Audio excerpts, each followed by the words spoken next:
Hi everyone, back by popular demand. We are going to do another monthly update in the Vancouver real estate market. For the Vancouver real estate market, we're going to be using the June statistics from the Real Estate Board of Greater Vancouver and from SnapStats to look at the high-level view and trends that are happening. This varies a little bit by specific property type and price band and areas, but from a high level, the trends are fairly consistent. And I really appreciate the support from clients, from a lot of strangers, just people wanting to know from a high level what's happening. There's been a lot of good feedback, so I appreciate the likes and the comments, and let me know if you have any questions. To get into it here, I'll start with the condo market. That's where we've seen the biggest change. I actually started with the detached market last couple updates, but the detached market seems to be stabilizing. The condo market is going from historic lows a couple of months ago and really high sales to active ratios. So that's where there's a high level of speed and competitiveness for buyers on the condos, on the inventory that's there. That is easing. So inventory is going up, speed and intensity of selling is going down. We're still in a seller's market, but in North Vancouver, for instance, we moved down from a 47% seller's market to a 37% sales to active seller's market. So this is moving towards a balance, which is 12 to 20%. So although we're not there yet, it is trending that way, and it's been making things a lot easier for buyers, a lot easier for first-time home buyers, people getting into the market. I helped a client get a one-bedroom product over the weekend. We did compete with one other group, but it was nothing like last year. 6 or 7 offers, extremely competitive. It was a lot easier, and we managed to get to secure the property at a very competitive price per square foot compared to prices in that building last year. So we were very happy about that. That's pretty consistent between Vancouver West, Vancouver East, and North Vancouver. So if you got frustrated last year, chat with your banker again, chat with your mortgage broker, and see what your options are, and have a look at how things are selling in the market, because it is different, and you might be able to get a property that you couldn't last year.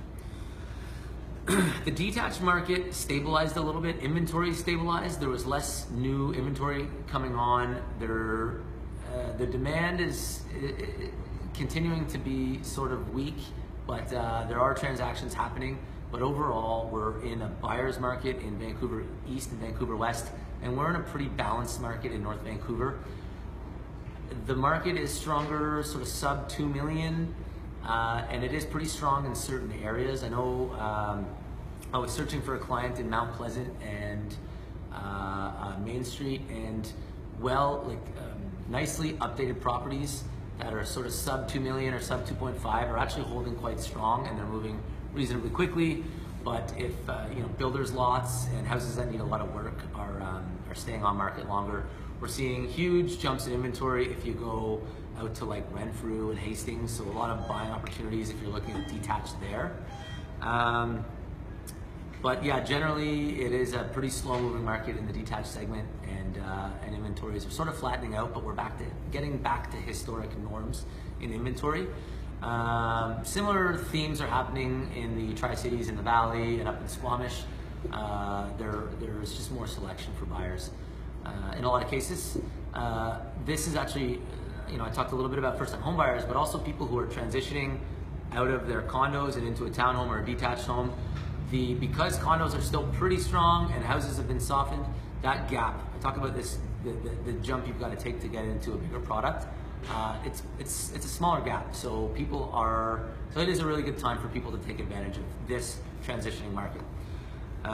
It's also pretty normal, I should say, to have hot buyers markets, hot sellers markets, cycles. And when I bought my condo in 2010, it was flat for 4 years. So we were really, my tax assessment didn't change, I don't think, until 2014. So it was really flat. The market's gone up. Now it's easing a little bit. We don't know what's around the corner. If you look at a long-term graph of housing prices, it trends up, but it trends up like the stock market with these little blips and ups and downs. It is hard to time, but if the time is right for you now, there are a lot of opportunities and good value buys. Much better than in the last 2 years.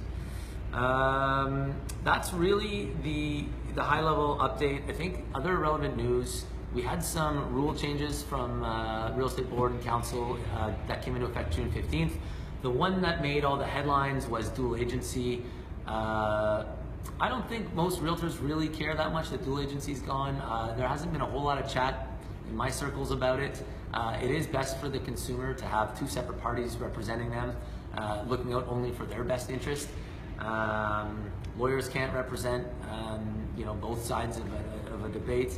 So it's the same with real estate agents. So that's good. That's what got all the headlines. There's a whole bunch of new, pretty confusing and a bit onerous disclosure that realtors have to make, and you'll notice that at open houses. So that's another thing that came into effect June 15th. A little frustrating and a lot of uncertainty, but we'll work our way through it. The dust will settle. Yeah, there's a few other pieces of news from the last month that I'll probably do a video on next week to update everyone on what's happening and what the potential impacts might be. But for now, those are the market transitions that are happening.